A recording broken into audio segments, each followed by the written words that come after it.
Good day, all. I am Dr. T. Arunmuri, Assistant Professor and Head, Department of Commerce, KCS Kasinada College of Arts and Science. I welcome you all for the presentation on ratio analysis, part 1, in the chapter Ratio Analysis in the subject Management Accounting. It is based on the curriculum of all universities on this subject, and the contents are ratio analysis, significance of ratio analysis, purpose of ratio analysis, and how a ratio is expressed. Ratio analysis.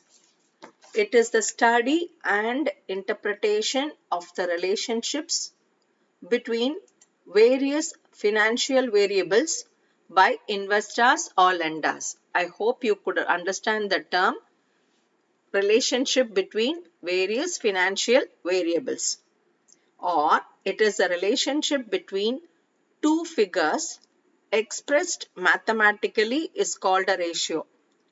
It is a numerical relationship between two numbers which are related in some manner. Ratio analysis is a technique of analysis and interpretation of financial statements. It is the process of determination and interpretation of various ratios for helping in decision making. Now we go on for the significance of ratio analysis. A single ratio by itself is not very meaningful. The discussion of ratios will include the following types of comparisons. Must be for the intra-company between the 2 years, intercompany, that is between two departments, or industry, it may be with the averages. For example, they have given as XYZ company, where you have it is comparison between A company, B company and C company. Now we go on for the significance of ratio analysis. Provides the important early warning indications that allow us to solve our business problems before our business is destroyed by those problems. It enables the business owner or the manager to spot trends in a business. Or ratio analysis is a powerful tool of financial analysis. It is used as a device to analyze and interpret the financial health of a firm. Analysis of financial statements with the aid of ratios helps the management in decision making and control. The use of ratio analysis is not confined to financial managers only. Different parties are interested in knowing the financial position of a firm for different purposes. Ratio analysis is used by creditors, banks, financial institutions, investors, and shareholders. It helps them in making decisions regarding the granting of credit and making investments in the firm. Thus, ratio analysis is of immense use and has wide applications. Purpose: to identify aspects of a business performance to aid decision making, as a quantitative process may need to be supplemented by qualitative factors to get a complete picture, to standardize financial information for comparisons.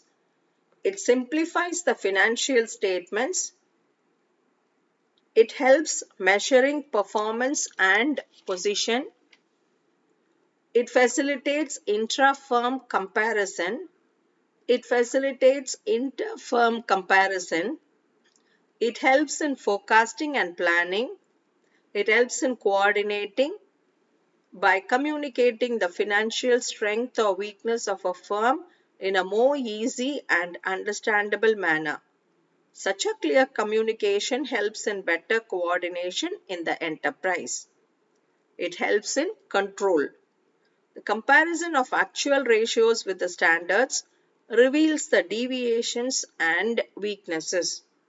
This helps the management to take corrective action at the right time. Control of costs as well as performance is ensured. How a ratio is expressed?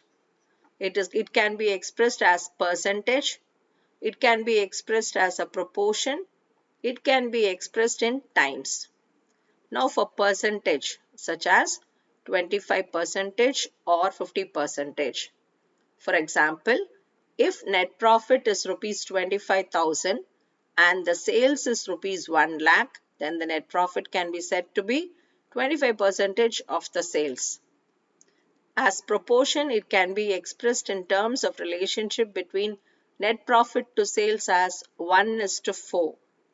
As in times, the same also can be expressed in an alternatively way, such as the sale is 4 times of the net profit or profit is 1/4 of sales.